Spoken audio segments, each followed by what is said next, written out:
So friends, आज की कहानी दो पक्के दोस्तों की है। एक बार दो दोस्त जंगल में चले जा रहे थे। वे दोनों मस्ती में बातचीत करते हुए चले जा रहे थे।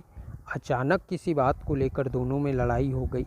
एक दोस्त ने दूसरे दोस्त को थप्पड़ मार दिया। जिस दोस्त ने थप्पड़ खाया उसे बहुत बुरा लगा और वह वहाँ बैठे बैठे खूब रोया। थोड़ी देर बाद शांत होकर बैठ गया। कुछ देर बैठे रहने के बाद वह उठा और जंगल में से एक लकड़ी का टुकड़ा उठाया और उससे ज़मीन पर लिखा, आज मेरे सबसे अच्छे मित्र ने मुझे थप्पड़ मारा। इतना लिखने के बाद वह वहाँ पर बैठ गया। कुछ देर की शांति के बाद दोनों वापस जंगल की ओर निकल चले। वे तब तक चलते रहे जब तक उन्हें कोई झरना नहीं दिखा।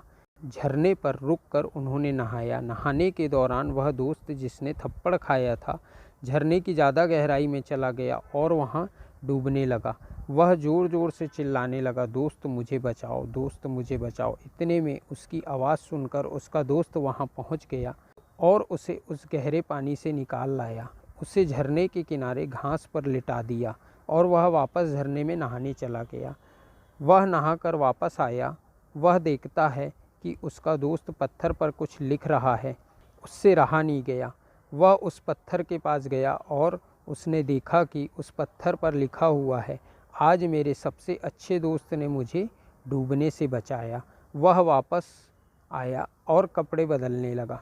कुछ देर बाद वह अपने दोस्त के पास गया जिसे उसने कुछ देर पहले थप्पड़ मारा था, फिर डूबने से भी बचाया।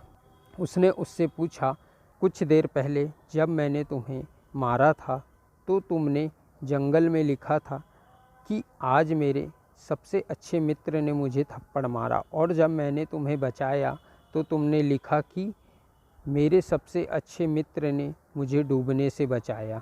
इसका क्या अर्थ है?